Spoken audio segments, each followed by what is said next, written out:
Que a graça e a paz de Jesus, o nosso Senhor, e o amor de Maria, nossa mãe, seja com todos nós. Seja muito bem-vindo ao nosso canal, faça a sua inscrição e compartilhe esse vídeo com seus amigos. Queridos irmãos, no vídeo de hoje vamos dar sequência, então, a essa série de estudos que nós estamos fazendo aí sobre a Inquisição Protestante. Outra mulher que foi levada aos tribunais protestantes de Salem sobre a alegação e sobre a acusação de bruxaria foi Sarah Good. No entanto, ela nunca confessou sua relação com bruxaria ou qualquer tipo de pacto com o demônio, e até os dias de hoje os pesquisadores não conseguiram encontrar nenhuma prova ou mesmo nenhum indício de que ela tivesse qualquer tipo de envolvimento com o ocultismo. Diante dos inquisidores protestantes, Sarah foi acusada de rejeitar os ideais puritanos. Até mesmo a sua filha Dorothy, de 8 anos de idade, foi usada pelo tribunal protestante para forçar a confissão do suposto pacto entre Sarah e o demônio. O resultado é que ela foi condenada por bruxaria e executada por enforcamento. Outra vítima foi também de nome Sarah Osborne, que quase não frequentava a igreja. Os puritanos, eles não gostavam da ideia de ela ter se casado com um servo contratado, uma espécie de empregado que trabalha em sistema de servidão por um tempo fixo.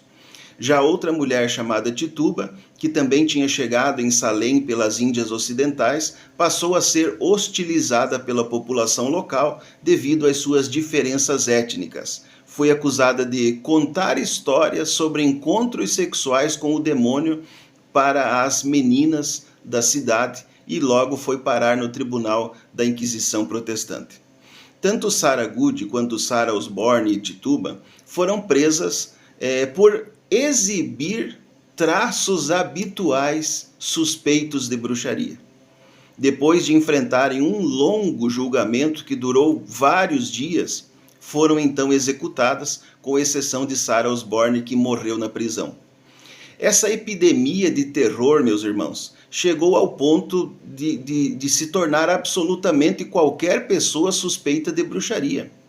Isso aconteceu quando Martha Corey, uma protestante devota e acima de qualquer suspeita que frequentava assiduamente a igreja, foi acusada de bruxaria. As pessoas da vila passaram a viver um pânico constante, pois literalmente ninguém estava livre de uma acusação de bruxaria e, consequentemente, da forca. Algumas mulheres como Abigail Hobbs, Mary Warren, Deliverance Hobbs, foram presas por acusação de bruxaria e, sob a tortura dos julgamentos, confessaram que eram bruxas. Mas, no entanto, fizeram uma longa lista de pessoas que seriam suas supostas cúmplices. Assim, envolveram muitas pessoas respeitadas e virtuosas da vila de Salem e cerca de 62 pessoas foram presas.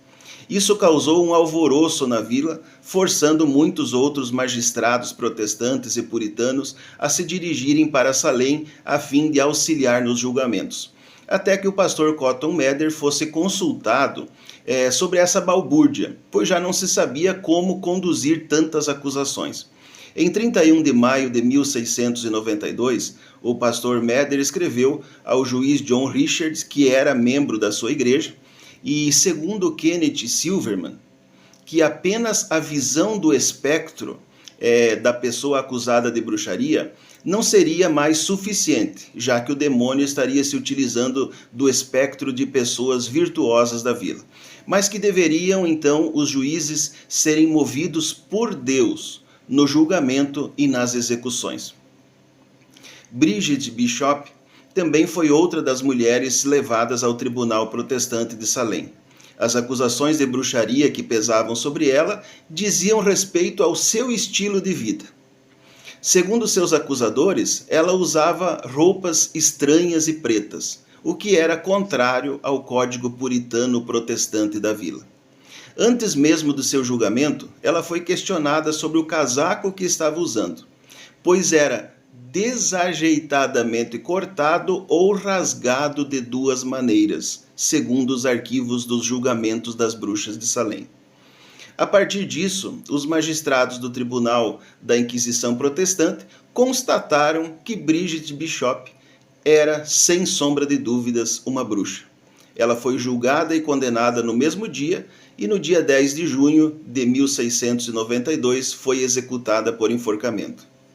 Em setembro de 1692, Giles Corey, marido de Martha Corey, também foi acusado de bruxaria. Foi torturado até a morte por peine forte et dure, uma forma de tortura onde um peso de pedras é colocado sobre a pessoa e vai se colocando mais peso e vai se pressionando cada vez mais até que a pessoa confesse ou até então que a pessoa morra. O pastor Cotton Mather escreveu ao juiz Stephen Sewell para que esse lhe escrevesse uma narrativa das provas de pelo menos uma dúzia de bruxas ou supostas bruxas que haviam sido condenadas. Naqueles dias, 8 pessoas foram executadas por enforcamento. Segundo George Lincoln Burr, depois da execução, o Sr. Noyes, voltando-se para os corpos, disse: "Que coisa triste é ver 8 tições de fogo do inferno queimando." As execuções só pararam por ordem do governador Phips, depois que a sua própria esposa, Lady Mary Phips, foi acusada de bruxaria e convocada para se apresentar ao tribunal.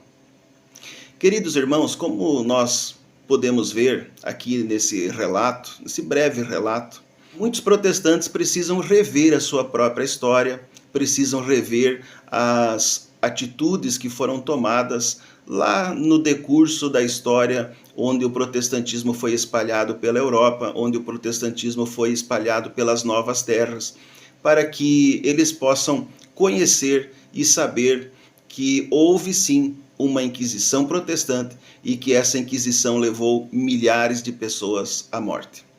Que com essas informações você tenha um dia abençoado, juntamente com a sua família, é o desejo do meu coração, no nome de Jesus.